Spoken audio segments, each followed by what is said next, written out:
Hello, my dear student. Welcome to Genius Inter College, Barnahal. Today's topic is India size and location, यानी भारत का आकार और उसकी स्थिति। तो हम देखते हैं कि हमारा जो इंडिया है वह हमारा इंडिया उत्तरी गोलार्ध में आता है। उत्तरी गोलार्ध में आता है तो इसमें क्या होती है, इमेजिनरी लाइन होती है। हमारे ग्लोब जो होती है उसमें इमेजिनरी लाइन होती है, लेटीट्यूड और लॉन्गिट्यूड। अब हम समझते हैं लेटीट्यूड और लॉन्गिट्यूड क्या होता है। लेटीट्यूड रेखाएं वे रेखाएं होती हैं जो लेटी हुई होती हैं, लेटी हुई यानी हॉरिजेंटल लाइन। जो इस फिगर में दिख रही हैं, जो लेफ़्ट हैंड साइड फिगर है उसमें जो नीचे रेड कलर से जो लाइन है वो हमारी लेटीट्यूड लाइन हो गई, यानी हॉरिजेंटल लाइन। अब हम इधर राइट साइड देखेंगे, जो इधर राइट साइड जो लंबी हुई रेखाएं हैं यानी खड़ी खड़ी जो रेड कलर की रेखाएं हैं वो हैं हमारी लॉन्गिट्यूड रेखाएं। लॉन्गिट्यूड रेखाएं वे रेखाएं होती हैं जो वर्टिकल लाइन होती हैं, यानी खड़ी हुई रेखाएं जो होती हैं, लॉन्ग रेखाएं जो होती हैं वो हमारी होती हैं लॉन्गिट्यूड रेखाएं। अब हम देख लेते हैं जो लॉन्गिट्यूड रेखाएं होती हैं उनकी कुल संख्या कितनी होती है। लॉन्गिट्यूड जो की संख्या जो होती है वो होती है 360 और लेटीट्यूड की जो कुल संख्या होती है वो होती है 181। यानी उसमें हम क्या कर लेते हैं, जो हमारी अक्षांश रेखा है उसे भी हम ऐड कर लेते हैं। अब हम देखते हैं कि जो हमारी इंडिया है वो कितने लेटीट्यूड से लेकर के कितने लॉन्गिट्यूड तक स्थित है। तो 8 डिग्री 4 मिनट नॉर्थ से लेकर के ऊपर 37 डिग्री 6 मिनट नॉर्थ लेटीट्यूड तक स्थित है। अब हम देखते हैं 68 डिग्री 7 मिनट ईस्ट से 97 डिग्री 25 ईस्ट लॉन्गिट्यूड तक विस्तृत है।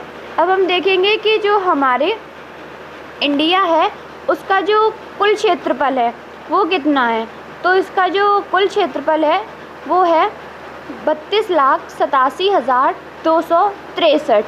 यानी हम कह सकते हैं कि हमारी जो इंडिया है उसकी जो कर्क रेखा होती है, कर्क रेखा हमारी 8 राज्यों से होकर के गुजरती है। बहुत ही इम्पोर्टेंट क्वेश्चन होता है कि कर्क रेखा होती है वो कितने राज्यों से होकर के गुजरती है। तो हमारी जो टॉपिक ऑफ कैंसर होती है वो हमारे 8 राज्यों से होकर के गुजरती है। इसे हम एक फनी ट्रिक के साथ याद रख सकते हैं, जैसे गमछा मित्र पर झार, ग से गुजरात, म से मध्य प्रदेश, छ से छत्तीसगढ़, मी से मिज़ोरम, त्रि से त्रिपुरा, र से राजस्थान, प से पश्चिम बंगाल और झार से झारखंड।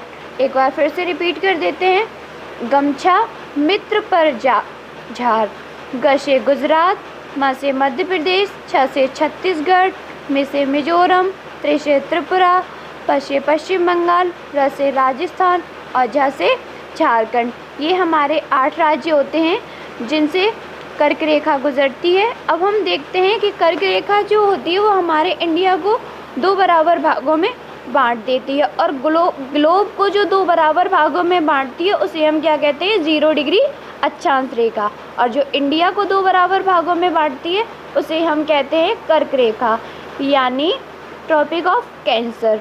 अब हम देखते हैं कि हमारे इंडिया के जो पड़ोसी देश हैं वो कौन से हैं, पड़ोसी कंट्री हैं वो कौन सी हैं। तो पड़ोसी कंट्री जैसे पाकिस्तान हो गई, चीन हो गई, नेपाल हो गई, भूटान हो गई, म्यांमार हो गया, बांग्लादेश हो गया, ये सब क्या है, इसके पड़ोसी कंट्री हैं यानी पड़ोसी देश हैं। अब हम इसकी लंबाई देख लेते हैं कि नॉर्थ से साउथ कितनी लंबाई है और ईस्ट से वेस्ट कितनी लंबाई है।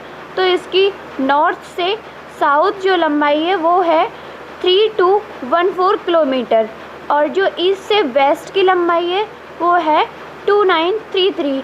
हम कह सकते हैं 2933 किलोमीटर ईस्ट से वेस्ट की लंबाई है और नॉर्थ से साउथ की लंबाई 3214 किलोमीटर नॉर्थ से साउथ की लंबाई है।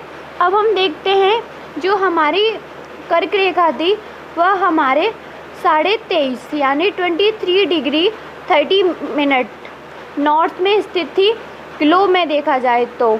अब हम देखते हैं कि जो ट्रॉपिक ऑफ लेयर होती है वो हमारे लिए क्यों ज़रूरी है, क्योंकि जो हमारे आगे कॉम्पिटिटिव एग्ज़ाम होते हैं उसमें भी इस टाइप के क्वेश्चन आ जाते हैं कि कर्क रेखा कितने राज्यों से होकर के गुजरती है। तो ये बहुत इम्पोर्टेंट क्वेश्चन होता है, कर्क रेखा कितने राज्यों से होकर गुजरती है। तो कर्क रेखा हमारे 8 राज्यों से होकर